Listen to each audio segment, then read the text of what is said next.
Well, thanks very much, and thanks for having me here.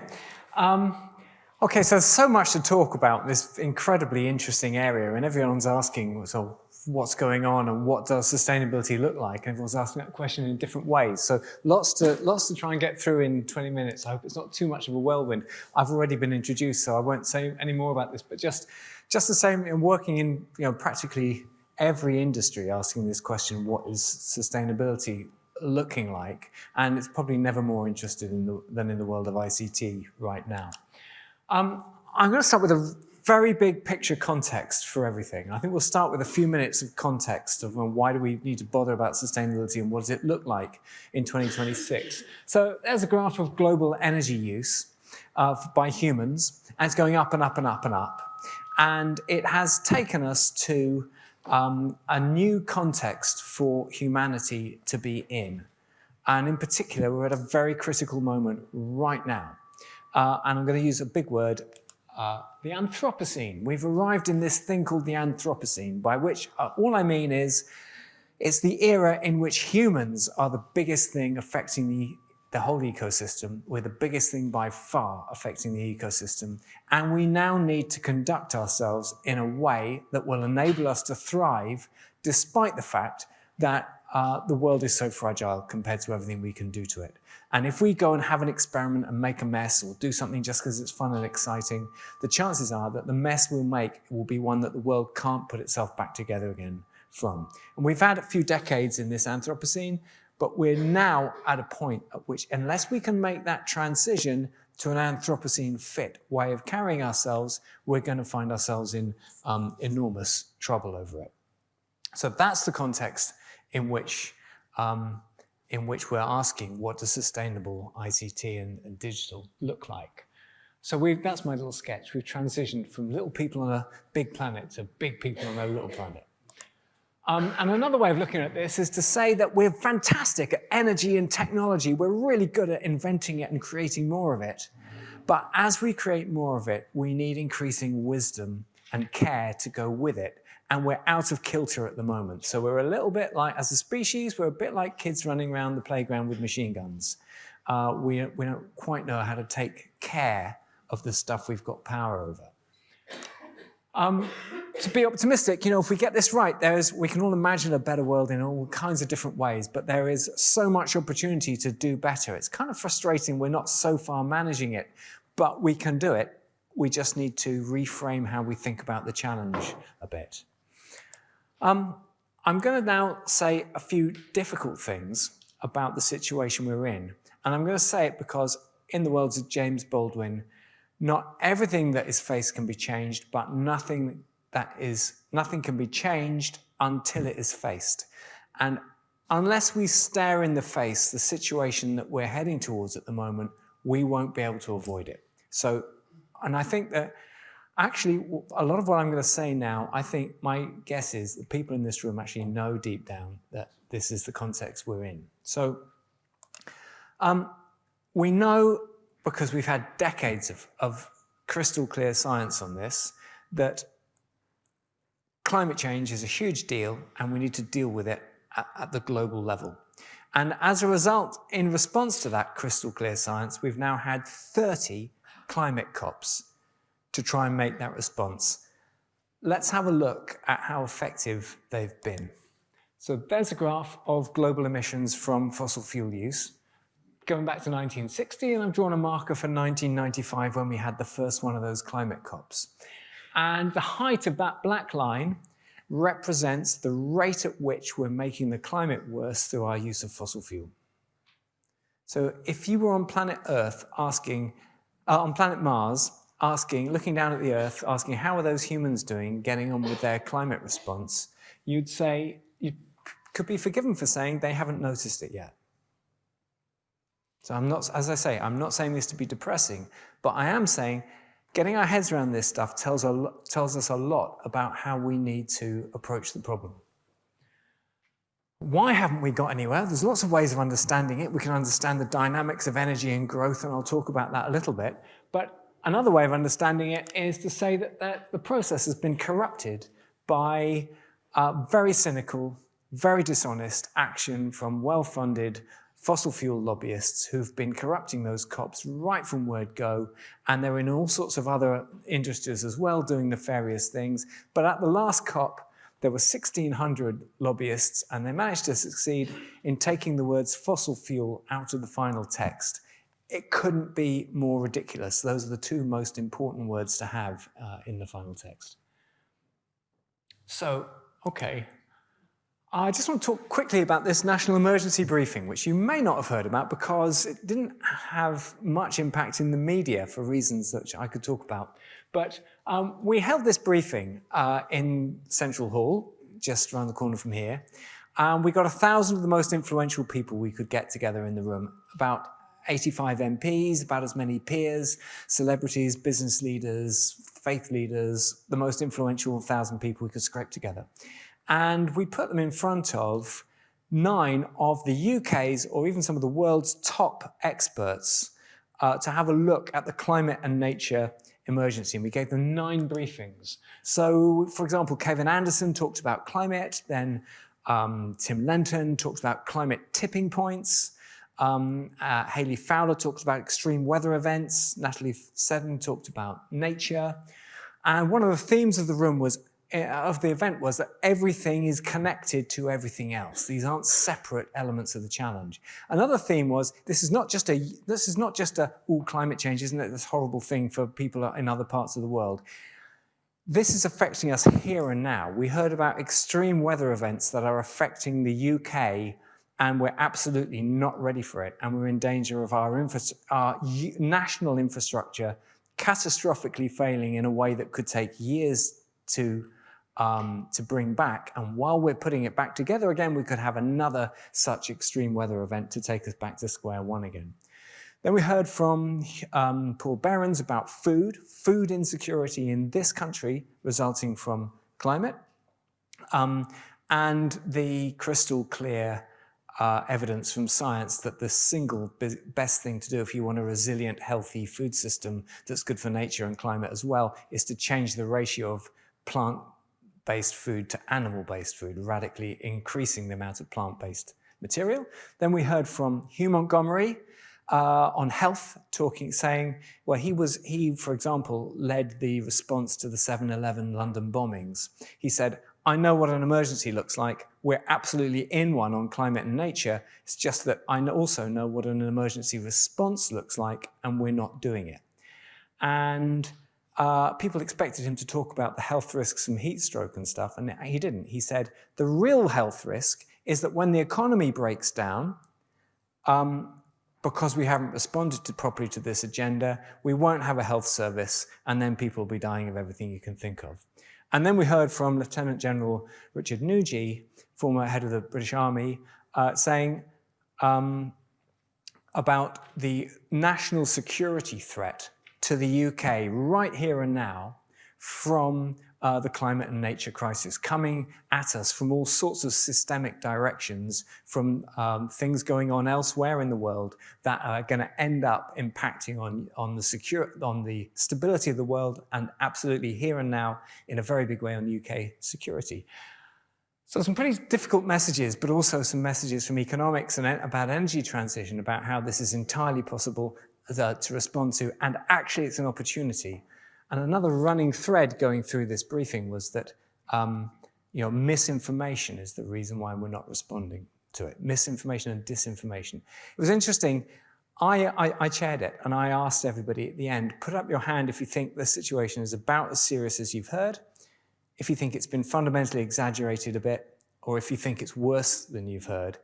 There were 1,000 people in the room or so. Not a single hand went up to say they thought there had been some exaggeration. Not one. And if I were to do that test here, I won't for speed, but if I was to do that test here, I bet you, I know, because I've done it in so many different contexts, I'd get the same response. So we all know it. We're heading for something pretty grim if we don't wake up and take appropriate action.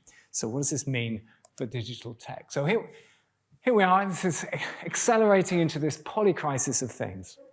I'll skip over this for speed, but just to say, from a technical point of view, we can deal with all this. The energy, this is my little sketch of the energy transition I put in my last book, and you have to buy the book for the details. But the things I want to the highlights are, the biggest thing we need to do is reduce the total amount of energy we use at the global level and at the national level. And only by doing that will the renewables that we grow be able to replace the fossil fuel. The climate doesn't care how many renewables we get, it only cares how little fossil fuel we burn, and we can only replace the fossil fuel if we reduce the total demand as well. Okay, so if the outer layer of all this is solvable, that takes us into what does it say about our politics, media, our business, inequality, the way we do economics, the way we think about growth, some legal things, some educational things, and really importantly, our relationship with technology. Because technology is brilliant, isn't it? It's brought us so many wonderful things. It's also taken us into the Anthropocene. And we need a new relationship with technology, because going forwards, we need to be much more selective about which technologies we deploy and how. And it's not good enough to be able to say, oh, this technology can be used for good things. We have to be able to say, and we're only going to use it for good things, and we know how to stop it being used for bad things. At the moment, we just have this kind of trajectory where we invent a technology, it gives someone an efficiency improvement, that's a business opportunity, they adopt it, then the whole industry has to adopt it because otherwise you get left behind. Then we're with this technology, whether it's good for us or bad for us, like it or not, whatever the impact on people and planet. Somehow we've got to get a lot more agency on that, and that's partly down to every one of us here. Right at the center of all this, I think it's pretty clear, there's some ways of thinking and some values that we have to bring to the fore if we're going to thrive here in the Anthropocene. So, okay, very simply on these values, because I will come back to their relevance to you guys in a second. There's 8 billion of us on this planet. We won't solve these problems unless we solve them together, all 8 billion together. That's going to take respecting everybody. We obviously need to treat the environment with more respect. We need to treat it as something that we're part of, not something that we use. And we need to respect the truth better than we've ever done. And the reason for that is because here in the Anthropocene, the nature of the challenges the problems we need to solve is more complex than ever before. Everything is connected to everything else. And of course, the digital world is a great opportunity to enable us to reveal facts and sift fact from fiction. And it's also a great opportunity to produce non-facts, to produce, if you'll excuse the expression, to produce absolute bullshit that leads us all right up the garden path. So how can we be discerning about how we use this stuff so that we only get the goodies out of it and not the baddies? Okay, a little while ago, we did a piece of work having a look at what is the impact of the whole world's ICT.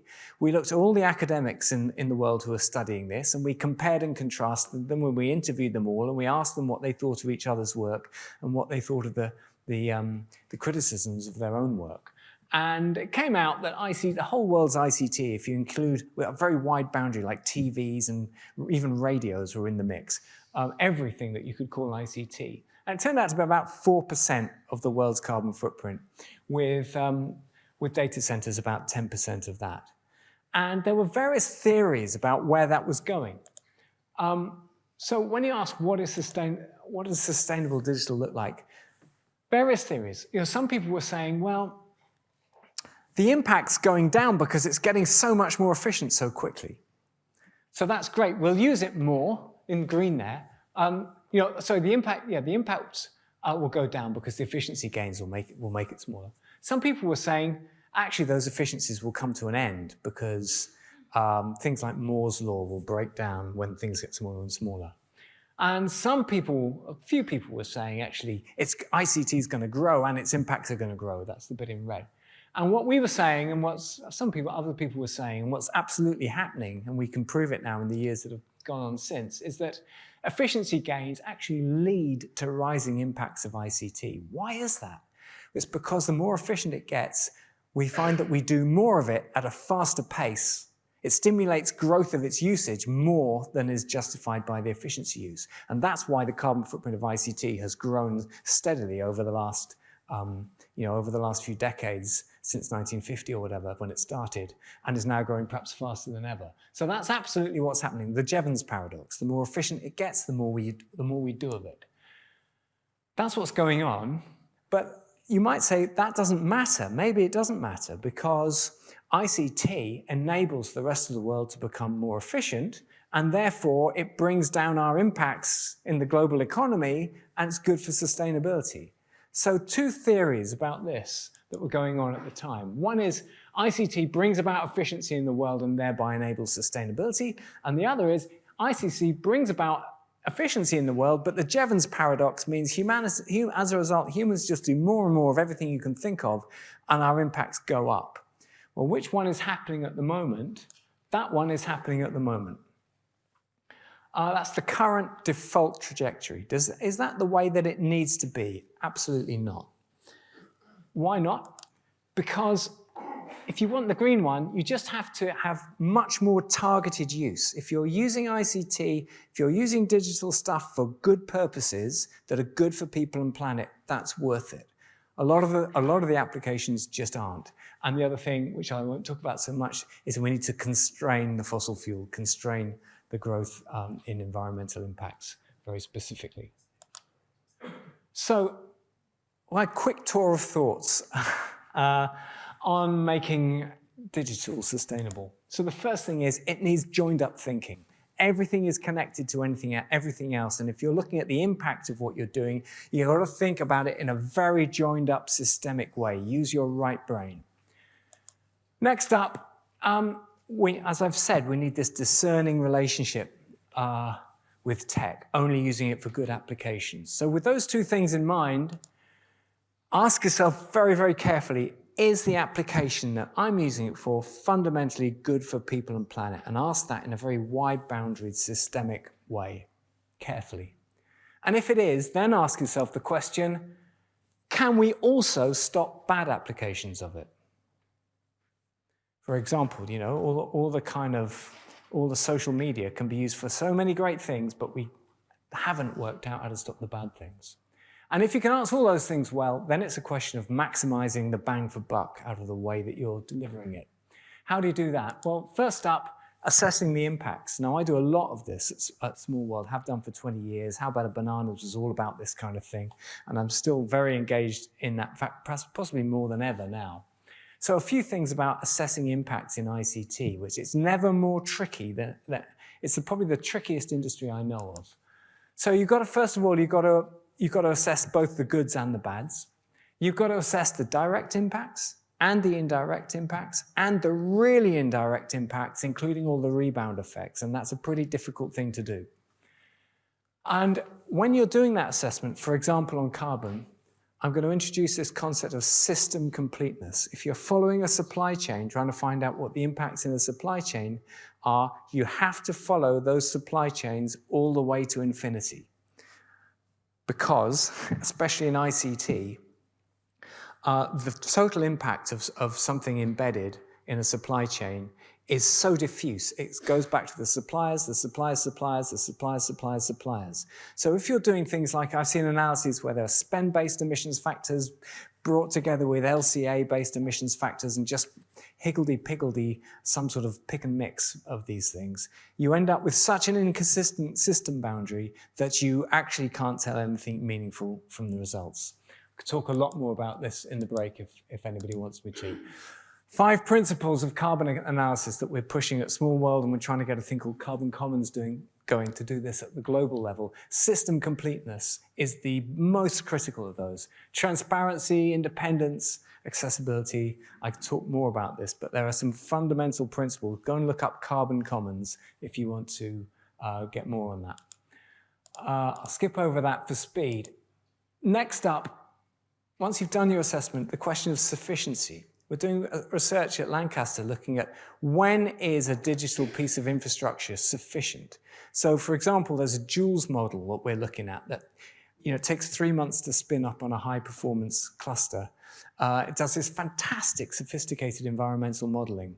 But on the other hand, for the question you're answering, if you can have a model on your laptop that spins up in 5 minutes, you might actually develop far more practical management information in a much more rapid space of time. And at the moment, we're being we're tending to, a lot of people are throwing the sledgehammer of AI and machine learning at every problem. And actually, if we can get much more focused on sufficiency.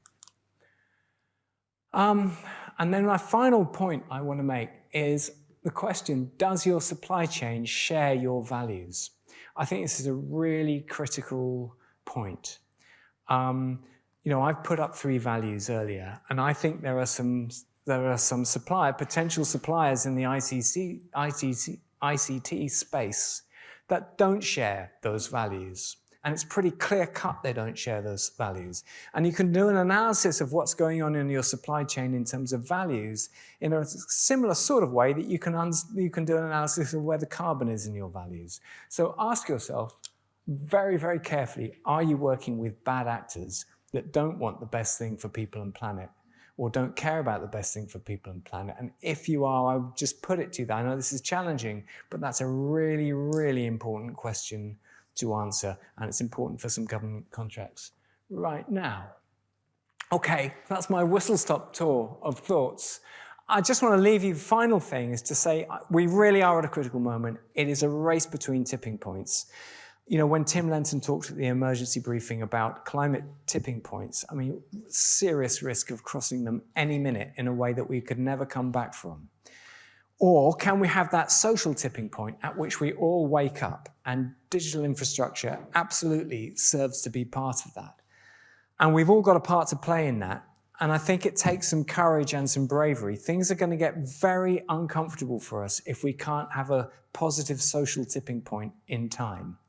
And that takes us to, all of us, if we're ever in a meeting where something's been discussed that's not right and is not commensurate with the situation we're in and the systemic nature of the challenge, please do the uncomfortable thing and challenge it. Because if I did ask for a show of hands for who thinks the situation is about as serious as I've said, you'd all say yes.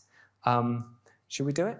Perhaps not for speed, but I know what the answer would be. So, okay, that's my final thought, and good luck with everything you're doing.